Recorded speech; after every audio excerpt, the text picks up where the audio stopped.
Hi, my name is Noel Davis with World Composting, and today we're going to do an update on bin 1. It has been 16 days since my last update, which is a little bit longer than I really planned, but I was out of town for a bit and I, just kind of took a break from it. So I am going through a slight fruit fly issue in my basement as well. I think there's been some areas where they've been able to get to some of the food I had laying out for a little bit longer than planned. Everything's been going into the freezer now, so the food going in today, and I know it'll need food, will be frozen. It will be frozen from the start. It's not going to be ground up. It's not going to be thawed out a little bit. It is fully frozen. So let's go and take a look at the bin and see how it's been doing after 16 days. It's probably going to need a big feeding, and we'll start as normal rotating around where we feed. So let's go take a look.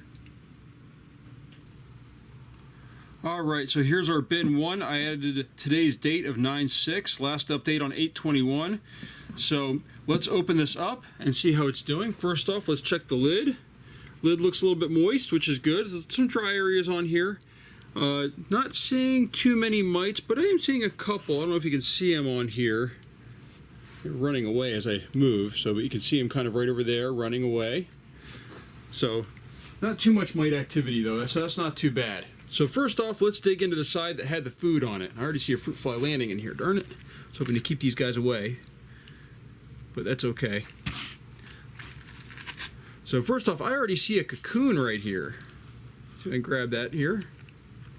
So right here, you can see, if it's in focus, a cocoon. So cocoons are being laid in here. That's a good sign. Let's just lift this up. This is where the food was. So it was on this side right here. Let's just dig over here. I see a little bit of banana peel left over already right here. Actually, I see another cocoon right there, which is a little bit more yellow. And I'm not surprised I'm not seeing any food. Well, here we go. We've got a carrot in here that's still here. So we've got a carrot. But I shouldn't see too much food in here. I mean, it's been a longer period than I expected. I am seeing the paper on the bottom here definitely needs to be mixed up a little bit more. I'm not seeing food scraps. Maybe some carrot peels in here, but it's hard to tell. Actually, I think this is a carrot peel right here. So we do have some carrot shavings in here. So those does need a little bit more work done on this area, but still nice healthy worms. Oops, see if I can grab this one. Nice healthy worms in here. They look good. So overall, it's working really well. We are going to just kind of mix this up a little bit here. I don't think we're going to... The majority of food is gone from this side, I could tell. I mean, maybe a couple little carrot parts here that are just taking a longer time to break down. But either way, we are now going to shift over to the other side here. So what we're going to do is we're going to dig over here on this side where there's almost nothing. Going to just stir this up a little bit over here. Now, as I said, this food is going to be frozen, so one of the things I am going to do is I'm going to add more bedding material. I don't think we need to add a lot of moisture to this.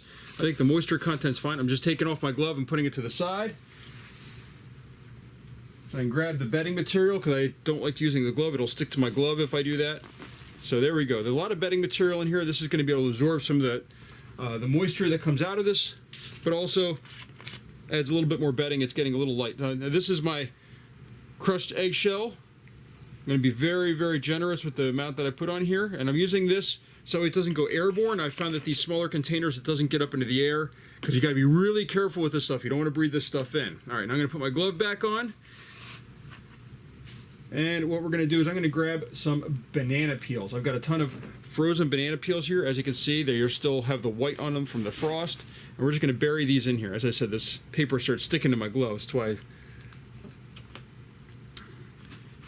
we're not going to add too much this time. I'm hoping to come back a little bit faster than I did last time. And there was a little bit of food left over, so we're not going to do as big a feeding as I could. In fact, that might be, I think, good. So what we're going to do now is we're just going to pile some of this paper on top as well, just a little bit, just to protect the worms from being placed directly on it. And now we're going to cover this back up.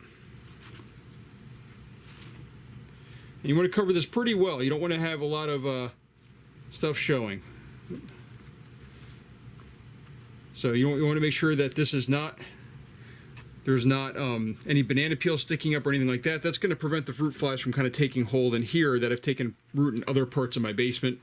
for a variety of reasons. So there we go. That looks good. Here's our shirt to mark which area.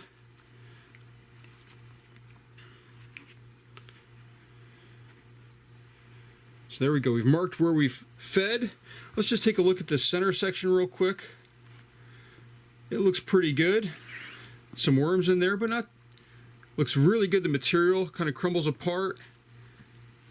There's still quite a bit of paper in here, but nice healthy worms, I have to say. I mean, these worms look really, really nice and healthy. Let me see if I can grab this one right here. Nice healthy worms. I mean, look at this guy. It's nice and healthy. A little bit dazed, I think, right now from me grabbing them, but the worms in here look really good. There is plenty of food. Remember, they can't eat that bedding material, so that's what they're doing probably. And as you can see in this handful right here, a lot of worms moving around and wiggling. So we already saw some cocoons. I think I counted 2, and I'm not really looking for them. They just happened to pop out when I was digging in here. So there's probably more cocoons in here, which is a good thing too. So hopefully they'll start expanding the population a little bit more. They probably slowed down as they ran out of food over here, or most of the food. Hopefully this will help them speed up a little bit. And maybe next time we'll add a little bit more food. As I said, I'm still trying to get this fruit fly issues sorted out in my basement. So thank you for watching. I hope you enjoyed this video. If you have any questions, of course, please let me know in the comments, and hopefully I'll get back a little bit quicker. I know this was sort of a long period of time between tests. Normally I've tried to get in around 7 to 10 days, so 16 days was a lot longer than expected. But thank you for watching, and hopefully we'll be back a little sooner.